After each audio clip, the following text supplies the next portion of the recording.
அறுமுகம் தோன்றும்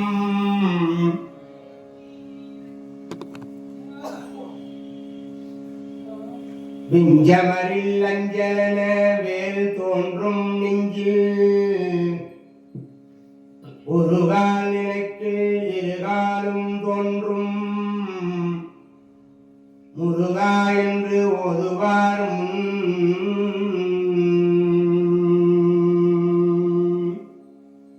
உன்னை ஒழிய ஒருவரையும் நம்புகிறேன்,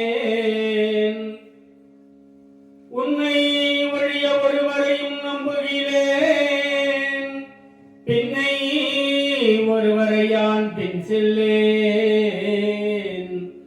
பன்னிருகை போலப்பா வானோர் கொடியவினை தீர்த்தருளும் வேலப்பா, செந்தில் வாழ்வே செந்தில் வாழ்வே செந்தில் வாழ்வே. சிவனோடு ஒக்கும் தெய்வம் தேடினும் இல்லை,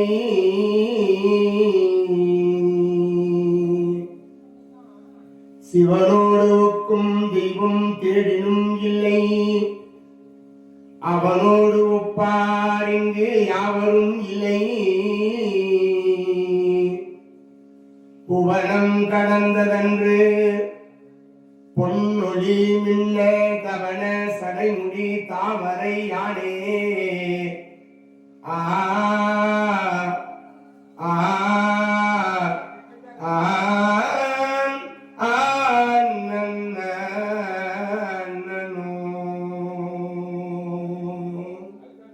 பொழியகோன் வெப்பொழித்த புகழியகோன் கடல் போற்றி, ஆழிமிசை கல்மிதப்பில் அனந்த பிரானடி போற்றி,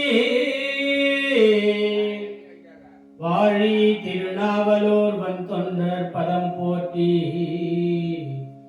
ஒழிமலை திருவாத ஊரர் திருத்தாள் போற்றி போற்றி. உதிக்கின்ற செங்கதிர் உச்சி திலகம்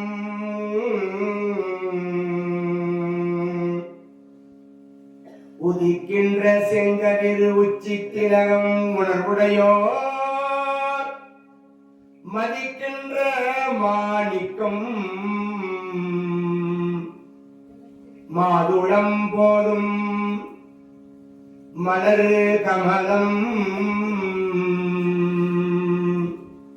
துதிக்கின்ற மின்கொடி மென்கடி குங்குமம்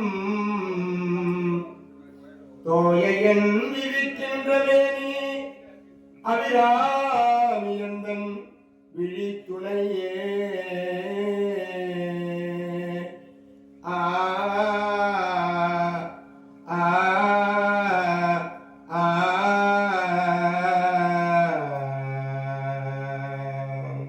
தனம் தரும் கல்வி தரும், தனம் தரும் கல்வி தரும், ஒரு நாளும் தளவறியா மனம் தரும், தெய்வ வடிவம் தரும், நல்லன எல்லாம் தரும், அன்பர் என்பவர்க்கே கணம் தரும் பூங்குழலால் அபிராமி கடை கண்களே. நெஞ்சில் வஞ்சமில்லாயினும் தரும் அன்பர் என்பதற்கே கணம் தரும் பூங்குழலால் அபிராமி கடை கண்களே. அபிராமி கடை கண்களே. அங்கிதொன்றும் அழகுடை பாவையை தங்கி கலியும் கிராமத்தொழிலும் தேவியை எங்குமாயிரை செய்த பாண்டவர் பொங்குமாமனை பூவையை போற்றுவோம், அருமை மிகு பாஞ்சாலி அம்மன் பாதம் பணிவோம். அம்மையே ஆ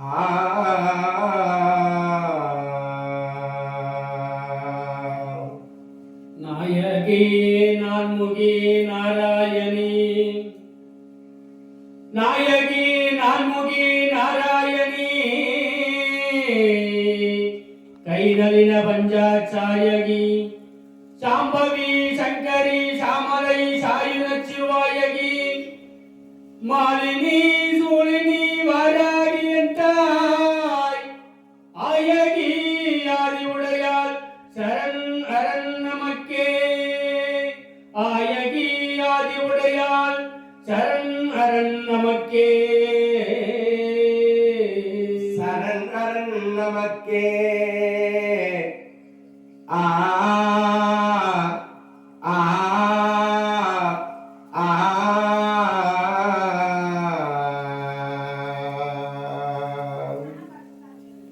வெள்ளை கலை உடுத்தி வெள்ளை பனி பூண்டு வெள்ளை கமலத்தில் விட்டிருப்பார் வெள்ளை அரியாசனத்தில் அரசரோடு எங்களை சரியாக வைக்கின்ற சரஸ்வதி தாயே உன் பாதம் சரணம் சரணம் சரணம் சரணம் அம்மா ஆ ஆ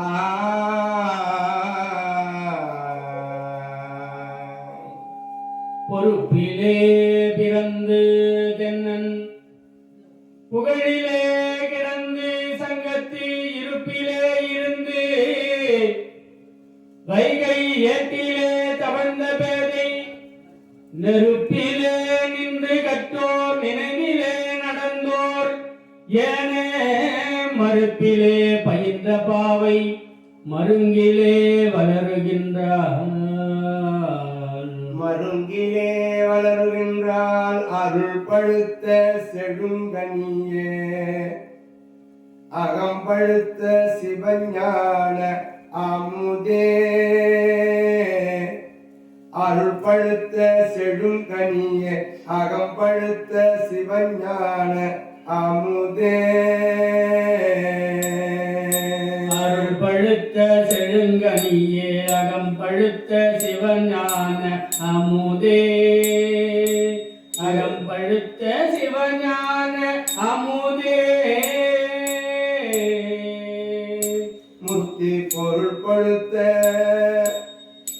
முக்தி பொருள் பழுத்த அருட்பாவை அமக்களித்த தெய்வமன பூவே முக்தி பொருள் பழுத்த அருட்பாவை எமக்களித்த தெய்வமனை பூவே என்றும் அருள் பழுத்த அடியேன் கண் மன இருளை அகற்ற வரும் மணியே அருள் பழுத்த அடியேங்கள் மனகிருளை அகற்றவாரும் மணியே மணியே மணியே மணியே மெய்மை தெருள் பழுத்த வடலூழ்வார் ராமலிங்கா நின்னருளை சிந்திப்பேனே மெய்மை தெருள் பழுத்த வடலூர் வாழ் ராமலிங்கனின் அருளை சிந்திப்பேனே அருள்படுத்த செழுங்கனிய அகம்படுத்த சிவஞான அமுதே அமுதே அமுதே அமுதே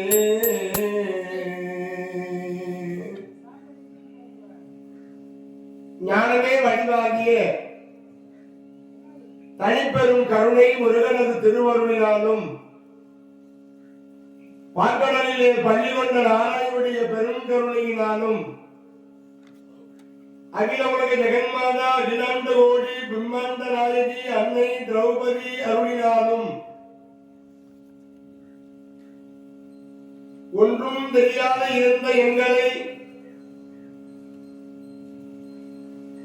அகில உலக ஜெகன்மாதா புலமையை எங்களுக்குள்ளே புகுத்தி இந்த மகாபாரத காவியத்தை சொல்வதற்கான ஆற்றலை தருகின்ற அருள்மிகு பாச்சாலி அம்மன் ஆலயம் திருவண்ணாமலை மாவட்டம் போலூர் வட்டம் அத்தியூர் கலியும் கிராமத்தின் கண்ணே ஸ்ரீ பாஞ்சாலி அம்மன் ஆலய மகா அக்னி வசந்த விழா இந்த அளவிலே 4வது நாள் பங்குனி மாதம் 2ஆம் நாள் திங்கட்கிழமை சந்திரனுக்குரிய சிறப்புடைய நன்னாள். இந்நன்னாள் பொன்னாள். இந்நன்னாளிலே ஆலயம், ஆலய அறங்காவலர்கள், தர்மகர்த்தா, நாட்டாமை, கடாச்சாரி, போத்தராஜா, குமார மக்கள், கிராம பெத்தனும் விழா குழுவினர்கள்,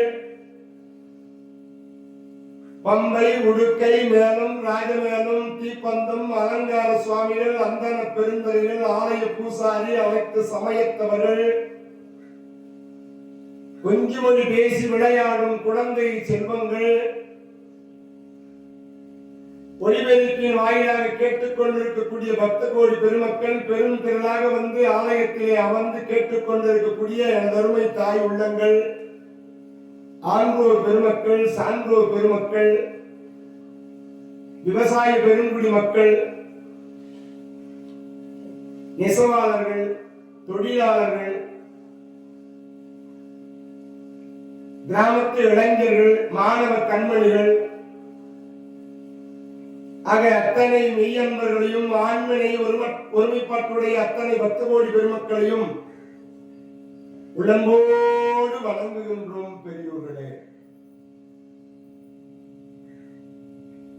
இன்றைக்கு கொடுக்கப்பட்டிருக்கக்கூடிய அருமையான தலைப்பு மகாபாரத காவியத்திலே சந்தன மகாராஜாவும்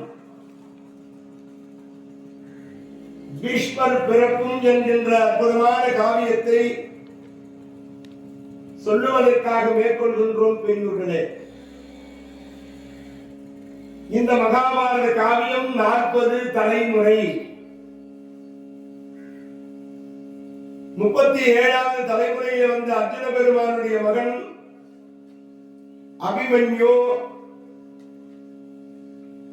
அபிமன்யுடைய மகன் பரிசுத்து, பரிசுத்தனுடைய பிள்ளை ஜனமேஜய மன்னன்.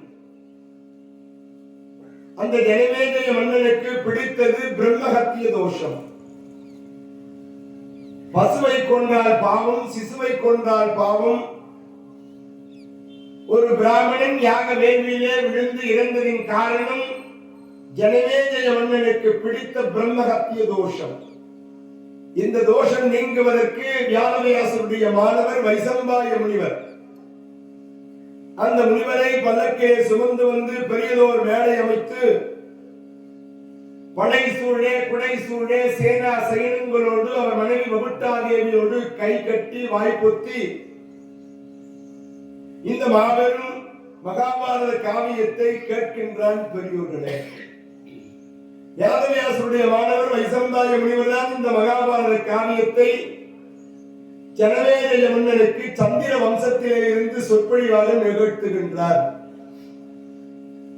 நேற்று என்ன நடந்தது என்பதை சிந்தித்துவிட்டு இன்றைய காவியத்திற்கு வருவோம்.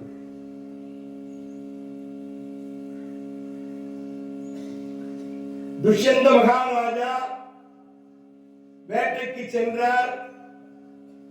தண்ணீர் தாகம் எடுத்தது. தண்ணீரை குடித்தார். கங்கை நதியை கண்டு பகீரதி எனும் அன்னையை கண்டு தாகம் தீர தண்ணீர் குடித்தார். இளைப்பாரி ஒரு குடில், அந்த கண்ணு ஆசனுடைய குடிலுக்கு சென்றால் ஒரு பெண்ணை கண்டார். அந்த பெண்ணின் பெயரோ சகுந்தலை. காந்தர மனம் புரிந்து அவளோடு இன்பத்தை துய்த்துவிட்டு நாளையே பல்லக்கு அனுப்புகிறேன் என்று சொல்லி திரும்பினார். தூர்வாசனுடைய சாபத்தினாலே சகுந்தலைக்கு நினைவுகள் எல்லாம் மறந்து விட்டது அந்த துஷ்யந்த மகாராஜா. பின்பு சகுந்தலைக்கு கண்ணோமணியுடைய ஆசிரமத்திலே அழகான ஒரு ஆண் குழந்தை பரதன் என்று ஒரு பிள்ளை பிறந்தான். அந்த பிள்ளைக்கு 13 வயசு வந்தது. கண்ணோமணியருடைய கட்டளையினாலே சீடர்கள் சகுந்தலை தேவியும் பரதனையும் அழைத்து போய் அரண்மனையிலே சேர்த்தார்கள். சகுந்தலையை பார்த்த துஷ்யந்த மகாராஜா யார் என்று கேட்டார். மனம் கலங்கி அழுதால். நடந்தவை அத்தனையும் சொன்னால் நம்பவில்லை. என் விதி இதுதான் என்று முடிவெடுத்து அரண்மனையை விட்டு விலகுகின்ற நேரத்திலே அசரீரி வந்து துஷ்யந்த மகாராஜா இடத்திலே சொல்லுகின்றது, நீ ஆசிரமம் சென்றாய், கண்ணவ முனிவர் ஆசிரமத்திலே சகுந்தலையை கண்டால் காதல் மனம் புரிந்தாய், கணையாழி அணிவித்து ராதையை பல்லக்கு அனுப்புகிறேன் என்று சொன்னாய், அத்தனை உண்மை என்று அசரீரி சொன்னது. தூர்வாச கொடுத்த சாபமும் நீங்கி துஷ்யந்த மகாராஜாவுக்கு இந்த பெண்ணுடைய நினைவு வந்தது. மீனவர்களும் மீன் பிடிக்க சென்றவர்களிடத்திலே அந்த மீன் வயிற்றிலே அரசாங்க முத்திரை பதித்து துஷ்யந்த மகாராஜாவுடைய மோதிரம் கிடைக்க அதை கொண்டு வந்து கொடுத்தார்கள். அப்பொழுதுதான் இந்த துஷ்யந்த மகாராஜாவுக்கு சகுந்தலை யார் என்று தெரிந்தது. தன் பிள்ளை மகன் பரதனை பார்த்து மகிழ்ச்சி அடைந்து அருமையான அரசாங்கத்தை கூட்டி இளவரசு பட்டத்தை அந்த பரதனுக்கு கொடுத்து விட்டார். நேற்றைய அளவிலே இப்படியாக இந்த காவியம் முடிந்தது. இனிமேல் என்ன நடக்கிறது என்பதை பார்ப்போம். அற்புதமான முறையிலே துஷ்யந்த மகாராஜாவுக்கு பிறகு பரதன் இந்த அஸ்தினாபுரியை ஆண்டு வருகிறார். அதனால்தான் நம் நாட்டிற்கு பாரத கண்டம் என்று பெயர் வந்தது. பாரத நாடு, பரத நாடு, பரதன் என்று ஒருவன் வந்ததினாலே பாரத நாடு. ராமாயணத்திலே ஒரு பரதன் இருக்கின்றார். ராவனுக்கு தம்பியாக கைகேயினுடைய மணிவயிற்றிலே பிறந்தவருக்கு பரதன் ஒரு பெயர். இது மகாபாரதத்திலே துஷ்யந்த மகாராஜாவுக்கு பிறந்த பிள்ளையினுடைய பெயரு பரதன். அந்த பரதன் பரதநாட்டியத்திலே சிறந்து விளங்கினார். சீரும் சிறப்போடு ஆட்சி செய்து வருகிறார். அந்த பரதனுக்கு பிறகு ஆட்சி பொறுப்பை அவனுக்கு பிள்ளையாய் இருக்கிற பூமனுக்கு கொடுத்தார். அந்த பூமன் அரசாட்சி செய்கிறார். அந்த பூமனுக்கு பிறகு சுகோத்திரன் என்பவன் அரசாட்சிக்கு வருகிறான். சுகோத்திரனுக்கு பிறகு அத்திகன் என்பவன் அரசாட்சி புரிகின்றான். அத்திகனுக்கு பிறகு நிகும்பன் என்று சொல்லும்படியானவன் ஆட்சி பொறுப்பை ஏற்கின்றான். நிகும்பனுக்கு பிறகு அசாமீனன் என்கின்றவன் ஆட்சி பொறுப்பை ஏற்றார். அசாமீனனுக்கு பிறகு சப்பருணன், அந்த சப்பருணன் ஆட்சி பொறுப்பை ஏற்றார். அதன் பிறகு அந்த அசாமீனனுக்கு பிறகு சப்பருணன், சப்பருணனுக்கு பிறகு குரு என்பவரை ஆட்சி பொறுப்பை ஏற்றார். சிறப்புடனே ஆட்சி செய்து வருகிறார். அந்த குருவுக்கு பிறகு பரிஷித்து என்று ஒருவன் ஆட்சிக்கு வருகிறார். அந்த பரிஷித்துவுக்கு பிறகு பிராசீனன் என்பவன் ஆட்சி பொறுப்பை ஏற்றார். அந்த பிராசீவனுக்கு பிறகு தேவாபி என்று சொல்லும்படியான அரசன் அரசாட்சி புரிந்து வருகிறான். அந்த தேவாபிக்கு பிறகு சிறப்புடனே ஆட்சி பொறுப்பை சந்தனு என்கின்ற ஒரு அரசன் ஆட்சி பொறுப்பை ஏற்கின்றார். அரகர நம பார்வதி பதையே, அரகர மகாதேவா போற்றி, எந்நாட்டவர்க்கும் இறைவா போற்றி, ஏகம்பத்துரைந்தாய் போற்றி, பாகம் வெண்ணுருவானாய் போற்றி, அண்ணாமலைய மன்னா போற்றி, கண்ணாரமுத கடலே போற்றி, காவாய் கனக திரளே போற்றி, கைலை மலையானே அண்ணாமலையானே, உண்ணாமலை அம்மையே போற்றி போற்றி, ராதாரமண கோவிந்த கோவிந்த, ஆஞ்சநேயமத கோவிந்த கோவிந்த, கோவிந்த நாம சங்கீர்த்தனோ கோவிந்த கோவிந்த கோவிந்த.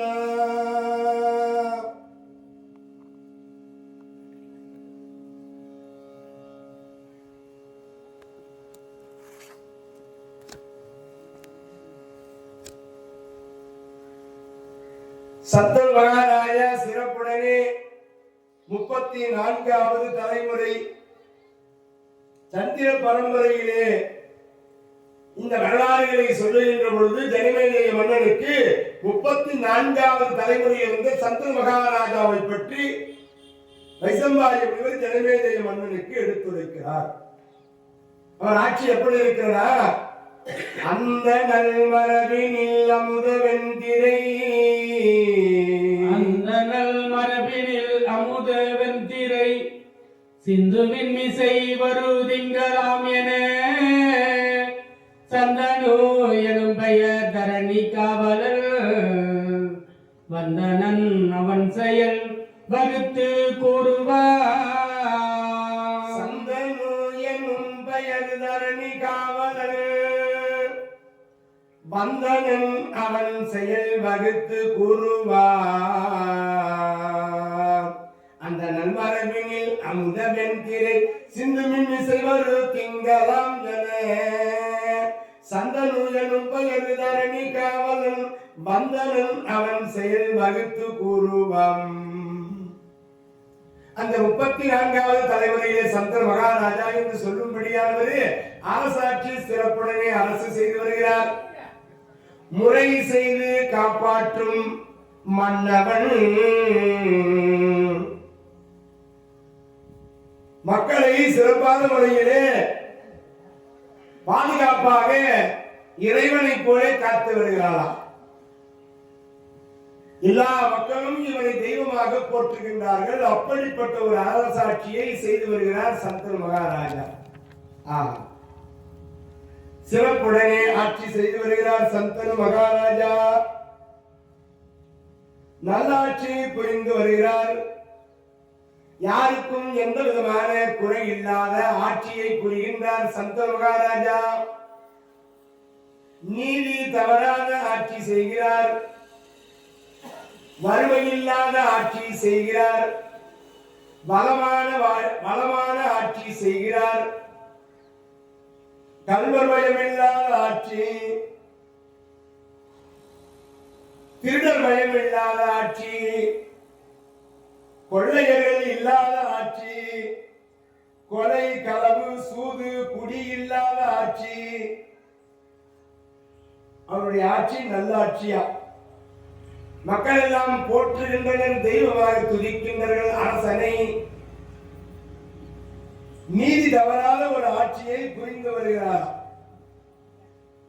ஒரு பெரிய செல்வந்தரு, அவர் ஒரு சின்ன பிள்ளை. அந்த அளவுக்கு அந்த குழந்தை இன்னும் வளர்ச்சி அடையில. அவர் மரண தருவாய்க்கு வந்துட்டார். அவருடைய சிநேகிதர் பாலிய நண்பர் இருந்தாரு. அவர் அழைச்சாரு, என் பிள்ளை பருவநிலை அடையில, சின்ன பிள்ளையா இருக்கிறான். அதனால இவன் வளர்ந்த பிறகு இவனுக்கு நீ துணையாக இருக்க வேண்டும். நான் இறக்கின்ற தருவாயில் இருக்கிறேன். ஒரு 10,000 ரூபாய் பணத்தை என் பிள்ளை வளர்ந்ததுக்கு அப்புறம், புத்தி வந்ததுக்கு அப்புறம் கொடுங்க அப்படின்னு சொல்லிட்டு, நீ விரும்பிய பணத்தை கொடு. 10,000 ரூபாய் பணம் கொடுத்துட்டாரு. நீ விரும்பிய பணத்தை கொடுன்னு அந்த செல்வந்தரை இறந்துட்டார். அதன் பிறகு இந்த பிள்ளை எப்படியோ வளர்ந்தான். வாலிப வயசு வந்தது. ஊர்ல பேசுறாங்கப்பா, அப்பா இறக்கிற தருவாயிலே உங்க மாமா அவருடைய நண்பர் அவரிடத்திலே 10,000 ரூபாய் பணம் கொடுத்தாரு. நீ வளர்ந்துருக்கிறே, இப்ப 10,000 ரூபாய் பணம் கொடுத்தா உனக்கு அடுத்த சுப விசேஷங்களா செய்யலாமே, 10,000 ரூபாய் போய் வாங்கிக்கப்பா. அவர் அவருடைய மாமா இடத்திலே, மாமா தந்தையுடைய சிநேகிதர், எங்க அப்பா ஏதோ சின்ன வயசு, நான் சின்ன குழந்தையா இருக்கிறப்போ ஒரு சாகர தருவாயிலே 10,000 ரூபாய் பணம் கொடுத்தாலுமே அதை இப்ப திருப்பி கொடுங்க. அவர் என்ன சொல்லிட்டு இறந்தாரு, நீ விரும்பிய பணத்தை என் பையனுக்கு கொடுனாரு. இவர் என்ன பண்ணாரு, 9,000 ரூபாய் எடுத்து வெறும் 1000 ரூபாய் மட்டும் கொடுத்தாரு. 1000 ரூபாய் வாங்கி வீட்டுக்கு வந்தா ஊர்ல இருக்கிறவங்க பேச ஆரம்பிச்சாங்க, அப்பா கொடுத்தது 10,000 ரூபாய் பணம், உங்க மாமா வெறும் 1000 ரூபாய் கொடுத்துக்கிறாரு, இது என்ன நியாயம்? இது என்ன நியாயம்? மரியாதை ராமன் என்று சொல்லும்படியான தீர்ப்பு வழங்கக்கூடிய ஒரு பெருந்தகையாளர், ஒரு அரசன். அந்த மரியாதை ராமனிடத்திலே தீர்ப்பு சொல்லும்படியாக இந்த பிள்ளை போய் புகார் கொடுக்கணும். என்னப்பா உனது புகார் என்ன? என் தந்தை இறக்கின்ற தருவாயே அவர் நண்பரான என் மாமா இடத்திலே 10,000 ரூபாய் பணம் கொடுத்தார். ஆனால் நான் வளர்ந்து வாலிபராய் இருக்கிற இந்த நேரத்தில் எனக்கு வெறும் 1000 ரூபாய் மட்டும்தான் கொடுத்துக்கிறாரு. இதுதான் புகார். மரியாதைராமன் பார்த்தார். அப்பா, செல்வந்தருடைய நண்பர் எங்க வாப்பா, இந்த பையனுக்கு என்னப்பா 10,000 ரூபாய் கொடுத்தாரா? அப்பா, நீ வெறும் 1000 ரூபாய் தான் கொடுத்துக்கிறேன், என்ன நியாயம்? அவர் என்ன சொன்னாரு, என் நண்பன் இறக்கின்ற பொழுது என் மகனத்தில் நீ விரும்பிய பணத்தை கொடு அப்படின்னு சொன்னாரு. நான் விரும்பிய பணத்தை 1000 ரூபாய் கொடுன்னு தோணிச்சு, கொடுத்துட்டேன். இப்போ மரியாதை அவன் தீர்ப்பு கொடுக்கணும். இப்போ தீர்ப்பு வழங்கணும். எப்படி கொடுக்கலாம்? 10,000 ரூபாய் பணம் கொடுத்தாருன்னா அதுல நீ விரும்பிய பணம் 9,000 ரூபாய் விரும்பி எடுத்துக்கின. அந்த விரும்பிய பணத்தை 9,000 ரூபாய் கொடு. நீ விரும்பிய பணம் எவ்வளவு? 9,000. 1000 ரூபாய் கொடுத்துட்டு ஏமாத்தலான்னு பாக்குறீங்க. நீ விரும்பிய பணத்தை கொடுன்னு அவர் சொல்லிட்டு இறந்துட்டாரு. அப்ப நீ விரும்பிய பணம் அந்த பிள்ளை இடத்துல ஒரு 1000 கொடுத்துட்டு 9,000 ரூபாய் எடுத்துக்கிங்க. அதுதான் விரும்பிய பணம். அத்தை கொடுறாங்க. எப்படி தீர்ப்பு பாருங்க. அப்படி நல்லாட்சி புரிந்து வருகிறாரா சந்தன மகாராஜா. யாருக்கும் குறையில்லாத ஆட்சி செய்கிறாரு. அப்போ அரசர்கள் என்றாலே நாட்டு மக்களுக்கு ஏதாவது ஒரு குறை வரும். குறைக்காக வந்து அழுவார்கள். இது நடக்கிற உண்மை. அப்படிதான் வடபுறத்தில் இருக்கிற மக்கள் எல்லாம் வந்து, ஐயா ராஜாதி ராஜா சந்தன மகாராஜா, முறையான ஆட்சி செய்து வருகின்ற பெருந்தகையே, எங்கள் பயிர்கள் எல்லாம் காட்டு மிருகங்கள் நாசம் செய்து விட்டு செல்கின்றதையா, நீங்கள் தான் எங்களுக்கு பக்கத்துணையாக இருக்க வேண்டும், கவலைப்படாதீர்கள் என்று அந்த சந்தன மகாராஜா நாட்டு மக்களுடைய நலனுக்காக வேட்டைக்கு புறப்படுகிறார். இந்த அரசர்கள் என்றாலே வேட்டைக்கு செல்கிற வேலைதான். தண்ணீர் தாகம் எடுக்கும், தண்ணீர் தாகத்தை தேடி செல்வார்கள். இப்படித்தான் இந்த பாரத கதை அமைந்து கொண்டிருக்கிறது. அப்படித்தான் மக்களை காப்பாற்ற வேண்டும் என்று வேட்டையாடுவதற்காக செல்கிறார். அப்படி வேணிலான் இவன் என விலங்கு காலையில் கானக வேட்டை போய் இழைத்த காவலர் ஆனமின் குளிர் புனல் ஆசையால் மணி துணிர கங்கையால் சூழல் எய்தினான். இப்படியாக வேணிலான் இவன் என விலங்கு காலையில் இந்த சந்தன மகாராஜான அரசன் கானக வேட்டைக்கு சென்று பல மிருகங்களை வேட்டையாடுகின்றார். கரடி, வேங்கை, புலி, காட்டு பன்றிகள் அத்தனையும் கொன்று குவிக்கின்றார். இப்படி எல்லா மிருகங்களையும் வேட்டையாடிக்கொண்டே உள்ளே புகுந்தார். கானகத்துக்குள்ளே வேட்டையாடிக்கொண்டே செல்கிறார். ஆனமின் குளிர் புனல் ஆசையால் மணி தூணிர கங்கையால் சூழ் எழுதினார். இப்படி வேட்டையாடியதினாலே அவருக்கு தண்ணீர் தாகம் எடுத்தது. அங்கு அருமையான கங்கை நதியை பார்க்கிறார். அந்த கங்கை நதியை பார்க்கிறார். தண்ணீர் குடிக்க வேண்டும் என்கின்ற ஆவல் வந்தது. அப்போ அருகாமையிலே அந்த குதிரையை விட்டு இறங்கி தண்ணீர் கொடுப்பதற்காக, தண்ணீரை குடிப்பதற்காக அந்த கங்கை கரையிலே இறங்குகின்றார். தண்ணீரில் இறங்கி தண்ணீரை எடுக்கிற நேரத்திலே ஒரு அழகிய பெண் வடிவத்தை பார்க்கிறார். மறுவரும் குழல் விழி வதனம் வார்குழை இருதனம் தோல் கழுத்து இதழோடு இன்னகை புருவம் வன்புறவடி பொற்ப பாவையால் உருவு கொண்டனல் தனது உடமை தோன்றவே தண்ணீர் தாகத்திற்காக தண்ணீரை தேடி அடைந்த கங்கை நதியிலே இருக்கிற தண்ணீரை எடுக்கின்ற பொழுது அதில் ஒரு பிம்பம் தெரிகிறது. இந்த பிம்பம் ஒரு பெண் வடிவமாய் இருக்கிறது என்று திரும்பி பார்த்தார். அழகிய பெண்ணாய் நிற்கின்ற ஒரு அழகை பார்க்கின்றார். ஆஹா, இதுவரை நாம் இப்படி ஒரு அழகனை பார்த்ததில்லையே அப்படின்னு கொஞ்சம் அருகாமையில வராதா சந்தேகப்படுறாரு. யாரா இருக்கும், இப்படி ஒரு அழகை நாம் இதுவரை கண்டதில்லையே. வையக மணந்தைகள் வரை மடந்தை கொள் செய்ய பங்கைய மலர் திருமடந்தை கொள் துய்யவன் கலவித சொல் மடந்தை கொள் துய்யவன் கலவித சொல் மடந்தை கொள் ஐய முற்றனன் இவள் ஆர்கொள் என்னவே ஐயம் முற்றனல் இவள் ஆர்கொள் என்னவே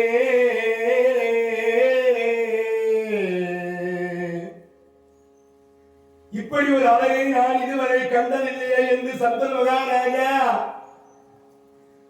அந்த கங்கை கரையிலே ஒரு பெண்ணை பார்க்கிறார். அழகுடைய பெண்ணை பார்த்து இவர் சந்தேகிக்கின்றார். ஐயம் ஏற்படுகிறது. வரை வையக மணந்தை வரை மணந்தை கொள். வரைன்னா மலையா? ஒருவேளை மலை அரசியாக இருக்கிற பார்வதி தேவியாய் இருப்பாரோ?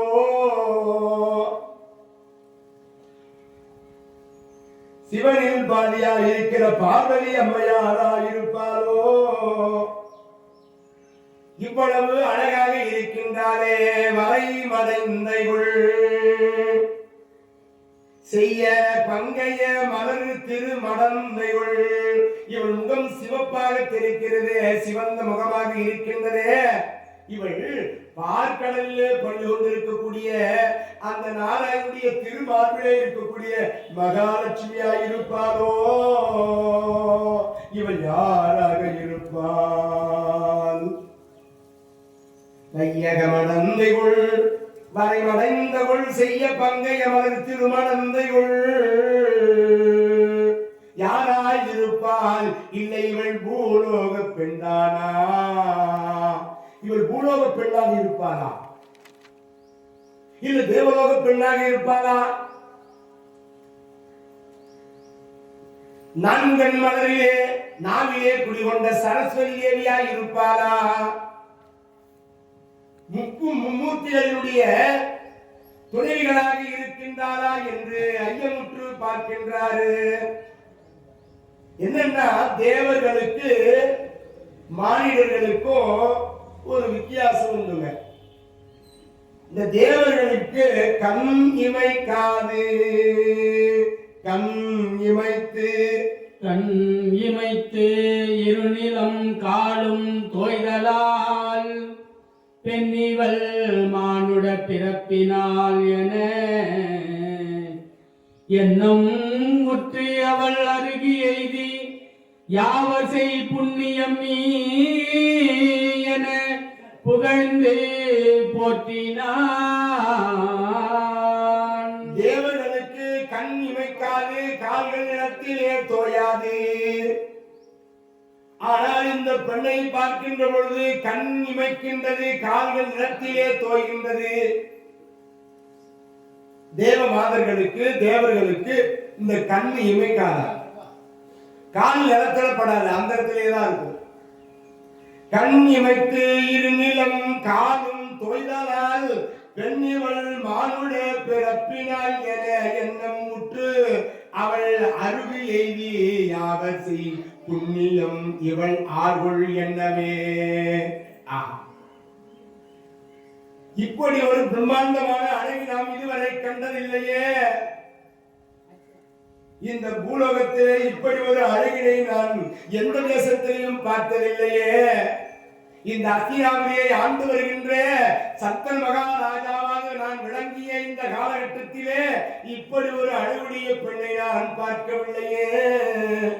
இவள் நமக்கேற்ற பெண் தானோ? இவள் நமக்கேற்ற பெண்ணாகத்தான் இருப்பாள். இறைவன் கொடுத்திருக்கிறான் நமக்கு அருள் பிரசாதம். அழகுடைய பெண்ணை நம்மை தேடி வந்திருக்கின்றாள்.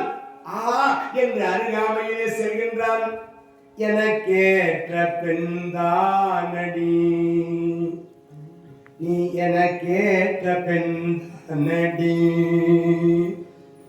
எனதாசை மனம் போல கூடி குழாவிட எனக்கேற்ற பெண்தானடி, எனக்கேற்ற பெண்தானடி, எனதாசை மனம் போல கூடி குழாவிட எனக்கேற்ற பெண்தானடி, பெண் தானடி எனதாசை மனம் போல கூடி குழாவிட எனக்கேற்ற பெண் தானடி எனதுள்ளம் துடித்திட இளமெலி தளிர் கொடி எனதுள்ளம் துடித்திட இளமெலி தளிர் கொடி எனதுள்ளம் துடித்திட இளமெலி தளிர் கொடி இன்ப மாதவி சேர்ந்திடும் பூங்கொடி இன்பமாதாவி சேர்ந்திடும் பூங்கொடி எனக்கேற்ற பெண் தானடி எனதாசை மனம் போல கூடி குழவிட எனக்கேற்ற பெண் தானடி எனக்கேற்ற பெண் தானடி முல்லையின் அரும்போனி முத்தாடும் குறும்போ முல்லையின் அரும்போனி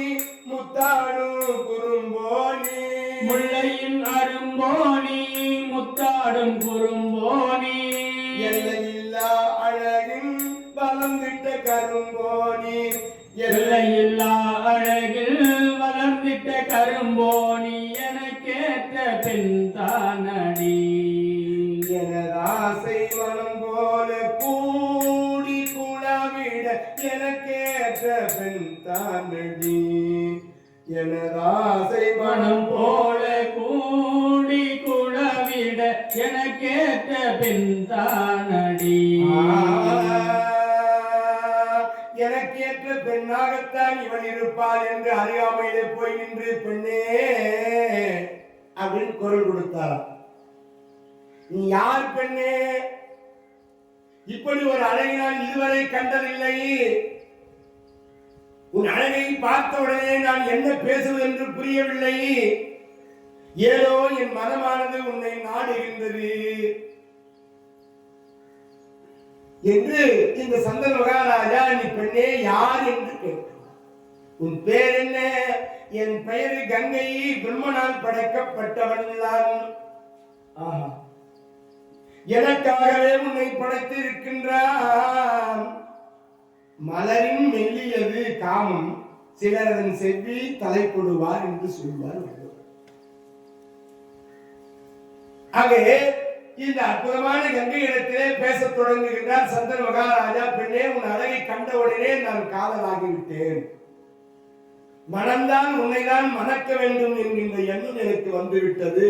நான் இந்த நாட்டினுடைய அரசன் சந்தனு மகாராஜா. சந்திர பரம்பரையிலே 34வது தலைமுறையிலே வந்த சந்தனு மகாராஜாவாகிய என்னை நீ திருமணம் செய்து கொண்டால் இந்த நாட்டுக்கு உன்னை அரசியாக்குகின்றேன். ஏதோ வேட்டைக்கு வந்து கங்கை நதியிலே தண்ணீரை குடித்து என்னை கண்டு காதலிக்கிறேன் என்று சொல்கிறீர்களே, என்னையா ஞாபகம்?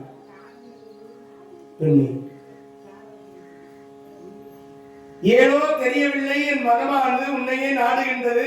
மனம்தான் உன்னைதான் மணக்க வேண்டும். என் உயிருள்ள அளவும் உன்னை மறக்க முடியாது. கங்கை, என்னை ஏற்றுக்கொள். நங்கை கண்ணியே யாம் எனில் கடிகொள் பான்மையை என்னில் மற்ற உயர்ந்தவர் இல்லை மண்ணின் மேல். மற்ற உயர்ந்தவர் இல்லை இந்த மண்ணில் மேல். என்னை விட உயர்ந்தவங்க இந்த உலகத்திலே யாருமே இல்லைன்னு சொல்றாரா சந்தன மகாராஜா. உன்னின உரையன உசவினா. என்ன சொல்கிறாய் பெண்ணே? என்ன சொல்கிறாய் பெண்ணே? என்னை விரும்புகிறாயா? என்னை திருமணம் செய்து கொள் கங்கை. என்னை திருமணம் செய்து கொள் கங்கை. அவனை 56 தேசத்தை ஒரு குடையில் ஆட்சி செய்து வருகின்றேன். யாருக்கும் எந்த விதமான குறை இல்லாத ஆட்சி செய்து வருகிறேன். எனக்கு நிகழ்ந்த உலகத்தில் யாருமே இல்லை. என்னை திருமணம் செய்து கொள் பெண்ணே, என் கண்ணே. கங்காதேவி, இவ்வளவு தூரம் ஒரு ஆண்மகனாக விளங்கக்கூடிய நாட்டினுடைய அரசன் கெஞ்சுகின்றனாலே கங்கை கொஞ்சம் மனமிறங்கி ஒரு வார்த்தை சொல்லுகின்றார். ஐயா, நான் உங்களை திருமணம் செய்து கொள்கிறேன், ஆனால் ஒரு நிபந்தனை. என்ன நிபந்தனையா? திருமணம் செய்து கொள்கின்றேன் என்ற ஒரு பெரிய வார்த்தையை சொல்லிவிட்டாயே, அதை விட வேற என்ன எனக்கு இருக்கிறது? என்ன நிபந்தனை என்று சொல், அதை நான் நிறைவேற்றுகின்றேன். பரிந்து மெய் நடுங்கிட யாது யாது நான் புரிந்தது பொருத்தியே பரிந்து எனை மருவிய பறிவொடு அன்று உன்னை புரிந்து அகன்றிடுவன் இப்பிறவி மாறியே இருந்து மெய் நடுங்கிட யாது யாது நான் புரிந்தது பொருத்தியே புணர்வல் முன்புயம் பரிந்து எனை மறுத்தியேல் பறிவொடு அன்றுனை பிரிந்து அகன்றிடுவேன் இப்பிறப்பு மாற்றியே இப்பிறப்பு மாற்றியே நான் உன்னை அகன்றிடுவேன். நான் உன்னை திருமணம் செய்து கொள்ள சம்மதிக்கிறேன். ஆனால் ஒரு நிபந்தனை.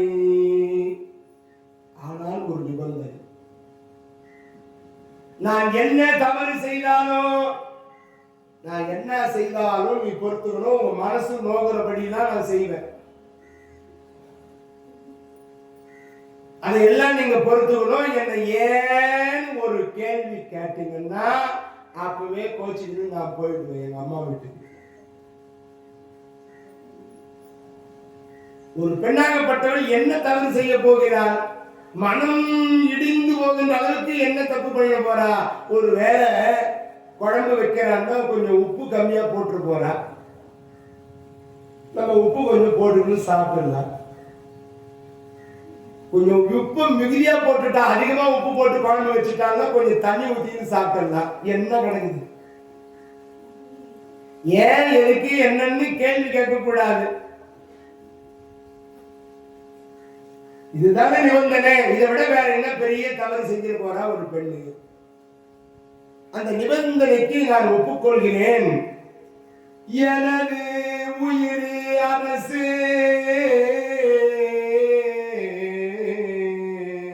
எனது உயிர் அரசு வாழ்வு என்பயாவையும் நினது நின்யவளில் நிற்பன் யான் என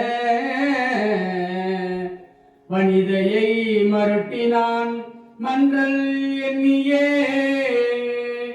தனதனும் நிகரிலா தனமகிபனே.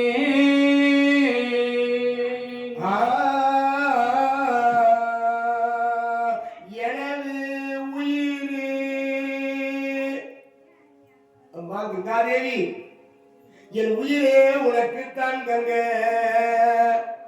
அரசு வாழ்வு, இந்த எல்லா அரசுடைய செல்வம் எல்லாம் உனக்கு தான். அரசு வாழ்வு என யாவையும் நினைவு நின் ஏவலின் நிற்பே. நீ என்ன சொன்னாலும் நான் தலையாட்டிப்பேன். நீ யாது சொன்னாலும் நான் கேட்பேன். வான்னு சொன்னா வருவேன், போன்னு சொன்னா போவேன். நீ உட்கார சொன்னா உட்காருவேன், எழுந்து நிக்க சொன்னா நிப்பேன். நீ எதெல்லாம் என்னென்னலாம் சொல்றியோ நான் அத்தனைக்கும் தலையாட்டியே இருப்பேன். உன்னை ஏன் இருக்குன்னு ஒரு கேள்வி கேட்க மாட்டேன். இப்படிப்பட்ட ஒரு புருஷன் அமைஞ்சா எப்படி இருக்கும்? நல்லா இருக்கும். இது போல புருஷன் அமைஞ்சா எல்லாருமே நல்லா தான் இருக்கும். ஏன் என்னன்னு கேள்வி கேட்க கூடாது.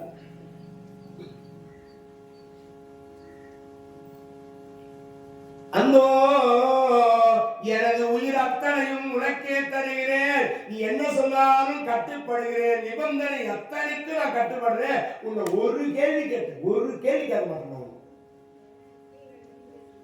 உன் பேச்சை மீறாத வாழ்க்கை அப்படியே ஆகட்டும் என்று சொல்ல அதன் பிறகு திருக்கல்யாண வைபோகம். கங்காதேவிக்கும் சந்தன மகாராஜாவுக்கும் திருக்கல்யாண வைபோகம் சிறப்பான முறையிலே நடைபெறுகிறார். எப்படியா? மத்தளம் கொட்ட வரிசங்கும் நின்றூர முத்துடை தாகம் நிறைந்த அந்த பந்தற்கு மைத்துனன் நம்பி மதுசூதன் வந்தன்னை கைத்தலம் பற்ற கனா கண்டேன் தொழினான். நாளை வதுவை மனமென்று நாளிற்று பாலை கமுகு பரிசுடை பந்தற்கு கொளரி மாதவன் கோவிந்தன் என்பான் ஒரு காலை புகுத கனா கண்டேன் தோழினான். கங்கை தேவிக்கும் சந்திர மகாராஜாவுக்கும் திருக்கல்யாண வைபோகம் வேத மந்திரங்களோடு அருமறை முறையினால் அங்கி சான்று என திருமணம் புரிந்து உளம் திகழ வைகினான். ரதியும் மதனும் அல்லது இல்லை மற்ற ஒருவரும் ஓமை என்று உலகு கூறவே. அருமறை முறையினால் அங்கி சான்றனே திருமணம் புரிந்து உளம் திகழ வைகினான். ரதியும் மதனனும் அல்ல இல்லை மற்றும் ஒருவரும் ஓமை என்று உலகம் கூறவே. இப்படியாக சிறப்பான முறையிலே சந்திர மகாராஜா கங்கையினுடைய அருமையான முறையிலே திருக்கல்யாணம் கங்காதேவிக்கு மாலையை சுட்டி மனைவியாக ஏற்றுக்கொண்டார். இல்லறம் நல்லறமாக நடக்கிறது, இனிதே நடக்கிறது, இன்புற்று சிறப்பான முறையிலே வாழ்ந்து வருகிறார்கள். கணவனுக்கேற்ற மனைவியாக கங்கை தேவி சிறப்புடனே வாழ்ந்துதான் வருகிறார். வேத மந்திரங்கள் படி அக்னி சாட்சியாக பூமாதேவி சாட்சியாக இந்த திருமணம் நடந்தது. ரதியும் மன்மதனும் அல்ல. ரதியும் மன்மதனை போல ஊமை சொல்றது வேற யாரும் கிடையாது. இவங்களுக்கு ஊமையா சொன்னாங்க. ரதியும் மன்மதனை போல இருக்கிறாங்க ஜோடி பொருத்தம். கங்கை தேவி அவ்வளவு அழகு, சந்திர மகாராஜா அவ்வளவு அழகு. முறையான ஆட்சி யாருக்கும் இல்லை என்று சொல்லாத ஒரு ஆட்சி புரிந்து வருகிறார்கள். இல்லறத்தை நல்லறமாக நடத்துகின்றார். செழிப்பான ஆட்சி, யாருக்கும் எந்த விதமான குறை இல்லாத ஆட்சி. மக்கள் எல்லாம் மகிழ்ச்சி அடைகிறார்கள். மகாராஜா சந்திர மகாராஜா திருக்கல்யாணம் செய்திருக்கிறார். அவர் அற்புதமான முறையிலே வாழ்ந்து வருகிறார். எல்லாம் மகிழ்ச்சி அடைகிறார்கள். அத்தருவாயிலே இந்த கங்கை தேவி கர்ப்பம் அடைந்தார்.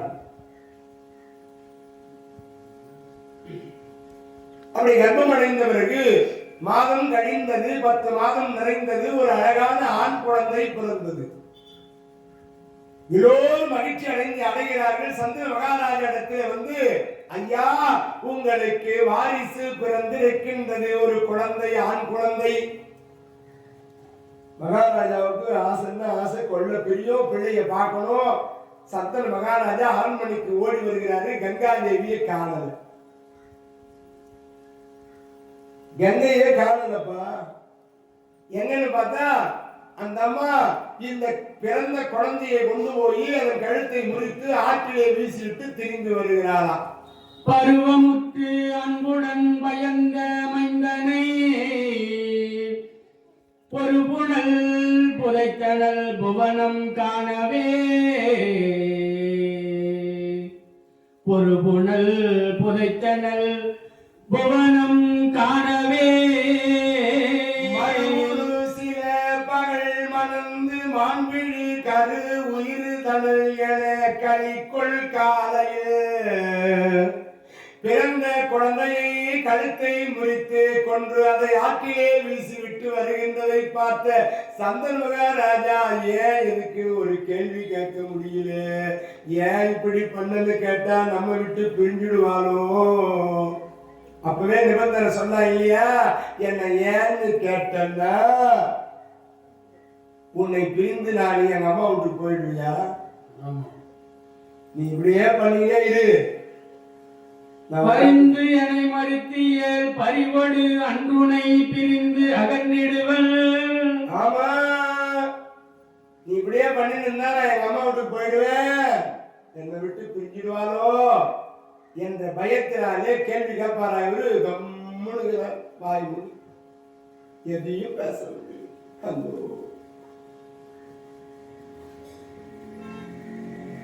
இப்படி இரண்டாவதாக ஒரு குழந்தை பிறந்தது. அதையும் கொன்று ஆற்றிலே வீசி எறிந்தால். மூன்றாவது ஒரு குழந்தை, நான்காவது ஒரு குழந்தை, ஐந்தாவது ஒரு குழந்தை, ஆறாவது ஒரு குழந்தை, 6 குழந்தைகளை ஆற்றல் போட்டுக் கொண்டார். பின்வரோ அறுவரை பெற்ற தாய் முன்னரின் மும்மடி முரண்டு மாய்க்கவே. மன்னவன் அவற்றினும் வாய் திறந்திலன் நன்னக தனமெல்லாம் நடுநடுங்கவே. பின்னரும் அறுவரை பெற்ற தாய்மனோ முன்னரில் மும்மடி முரண்டு மாய்க்கவே அந்தோ 6 குழந்தைகளை பிறந்த குழந்தைகளை கொன்று குவித்தால் தலையை திருகுவால் ஆற்றிலே வீசி எறிவார் 6 குழந்தைகளும் கொண்டு விட்டார். அரசன் ஏன் என்று எதற்கும் கேட்கவில்லை. கேட்டால் நம்ம விட்டுட்டு போயிடும். என்னோடு என் மனைவியாகப்பட்ட இந்த கங்கை இன்பமாய் வாழ்ந்தாலே போதும், குழந்தை இல்லாம கூட போட்டோம், நம்ம அப்படியே வாழ்ந்துடலாம். அவளை விட்டு போயிட்டா நம்மளால வாழ முடியுமா? அந்த மக்கள் எல்லாம் பார்க்கிறார்கள், என்ன இது அநியாயம்? 7வது கர்ப்பமடைகின்றார், 7வது குழந்தை. வழுதரு குருகுல மன்னன் மைந்தர்வோர் 7 வரை முறுக்கினல் என்ற தாயன பழுதரு மகபல பயந்த மங்கைய அழுதலர் கண் புனல்லாறு பாயவே அழுதனர் கண்புணல் 6 பாயவே பாயவே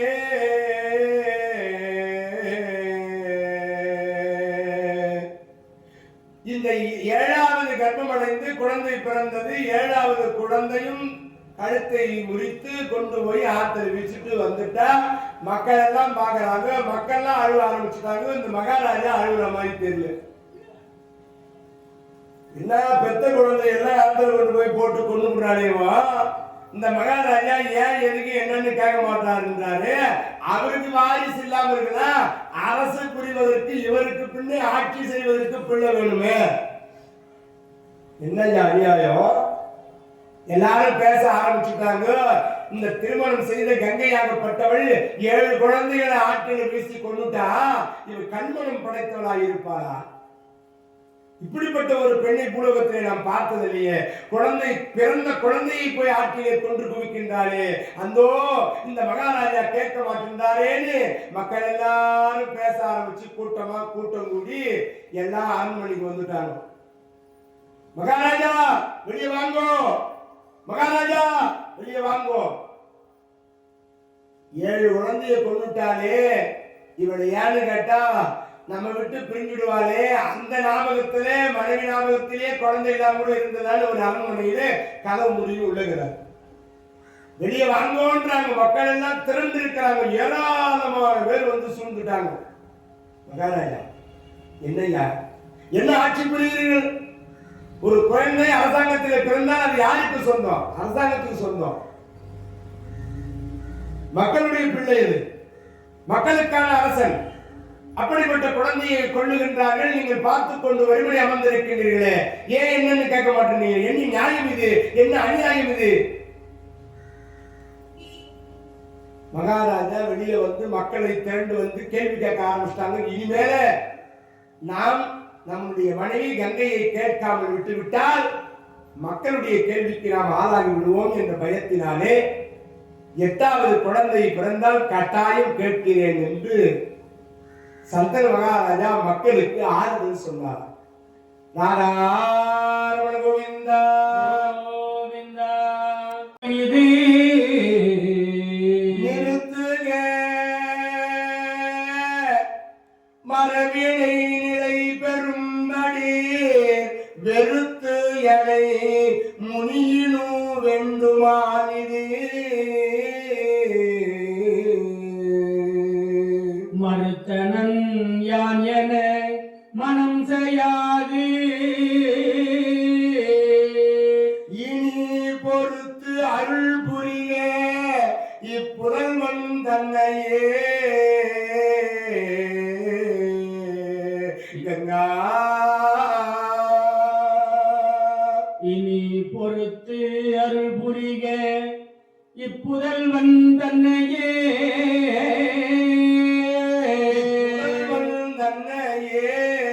கங்கா வேண்டாம். களத்திலே குழந்தை இருக்கிறது, 8வது குழந்தை பிறந்திருக்கிற குழந்தையை ஆற்றிலே கொண்டு வீசலாம் என்று நின்று கொண்டிருக்கின்ற கரையோரத்திலே இந்த சந்தன மகாராஜா, நிறுத்துகங்கா, இந்த ஒரு குழந்தை எனக்கு வேண்டும், மரபிடை நிலை பெருத்த இந்த நாட்டை எனக்கு பின்னே ஆட்சி செய்வதற்கு வாரிசு வேண்டும் கங்கா, நிறுத்து கங்கா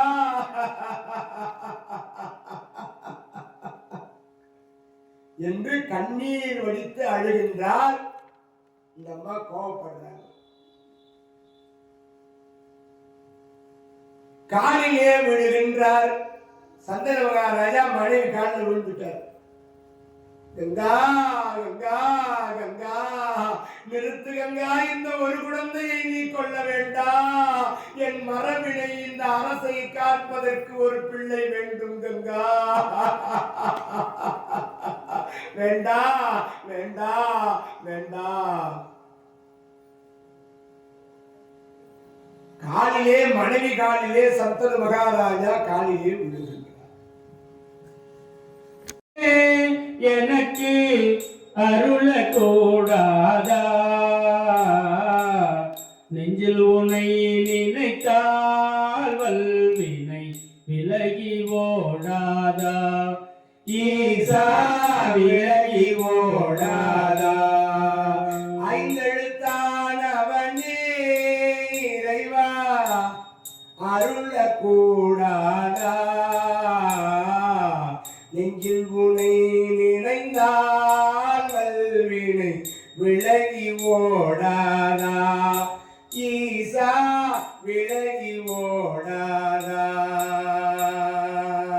எங்கும் நிறைந்தாயே ஈசா எமக்கு அருள்வாயே, எங்கும் நிறைந்தாயே ஈசா எமக்கு அருள்வாயே, எங்கும் நிறைந்தாயே ஈசா எமக்கு அருள்வாயே, பொங்கும் புனித நிலையே சனமே புரிவாய் ஞான கலை, புரிவாய் ஞான கலை, ஐந்தெழுத்தானவனே ஈசா அருள கூடாதா, நெஞ்சில் உனை நினைந்தால் வல்வினை விலகி ஓடாதா, ஈசா விலகி ஓடாதா. 63 பல பேர் ஆத்மீக லாபம் பெற்றார், 63 பல பேர் ஆத்மீக லாபம் பெற்றார், குருமுனி கருளியவா சனமே கும்பிடும் நலமே கற்றார், அருதுணை தன பாலர் அடியே அனுதினம் போற்றிடுவோம், அனுதினம் போற்றிடுவோம். ஐந்தெழுத்தானவரே எனக்கு அருள கூடாதா,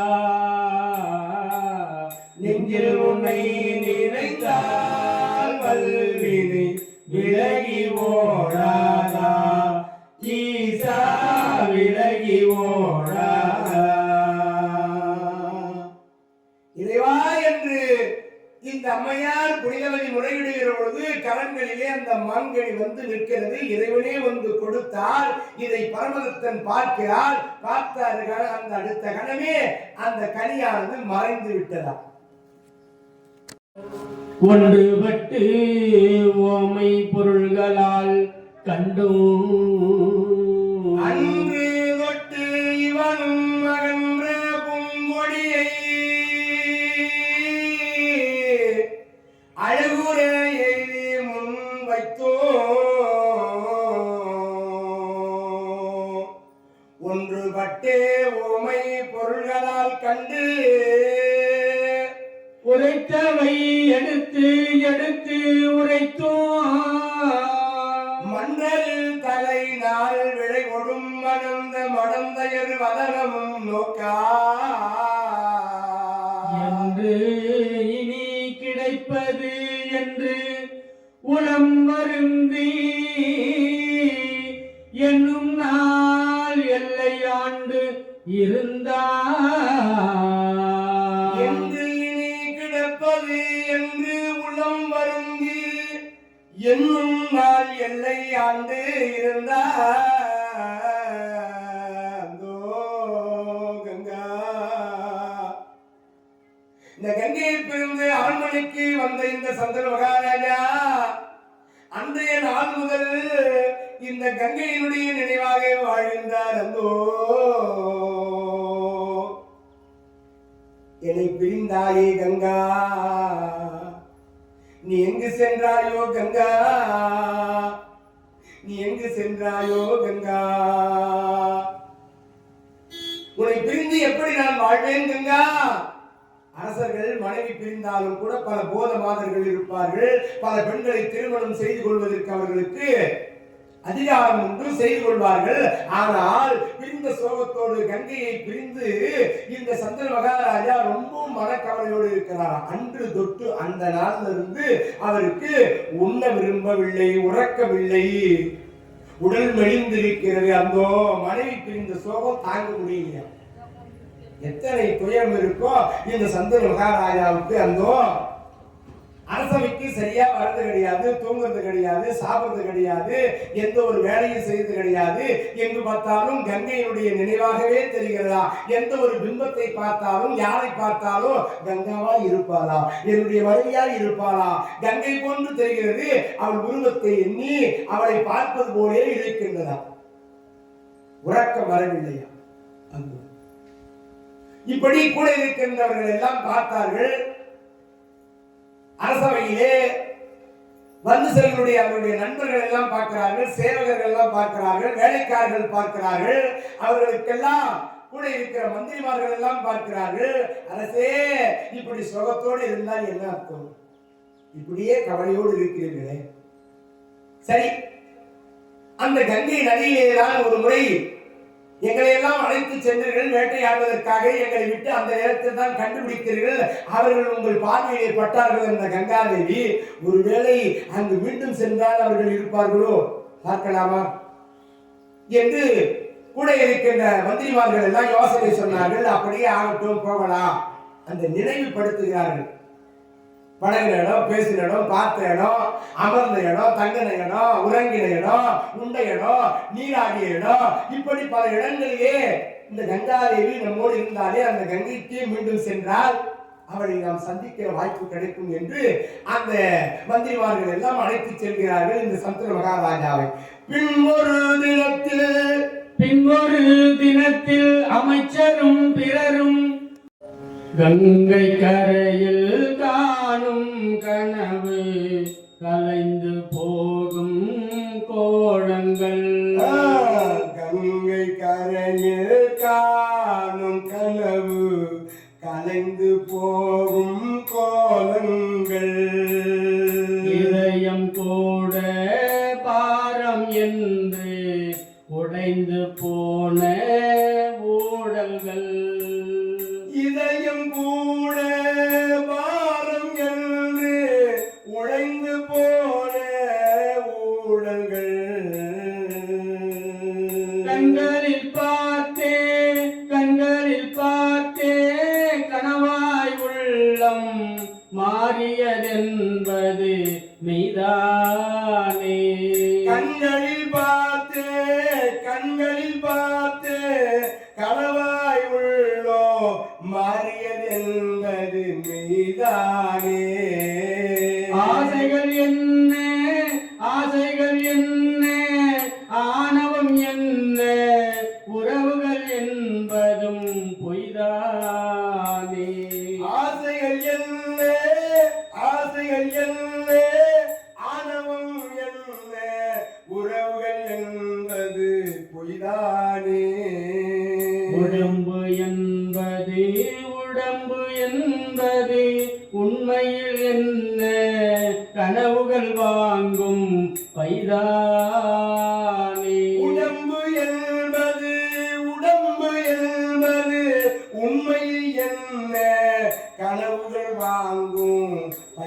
தானே. காலங்கள் மாறும் காலங்கள் மாறும் கோலங்கள் மாறும் வாலிபம் என்பது பொய் வேஷம். காலங்கள் மாறும் காலங்கள் மாறும் கோலங்கள் மாறும் வாலிபம் என்பது பொய் வேஷம். கங்கை கரையில் காணும் கனவு கலைந்து போகும் கோலங்கள். இதயம் கூட பாரம் என்று உடைந்து போன ஊடல்கள் உடைந்து போன உடல்கள் அந்தோ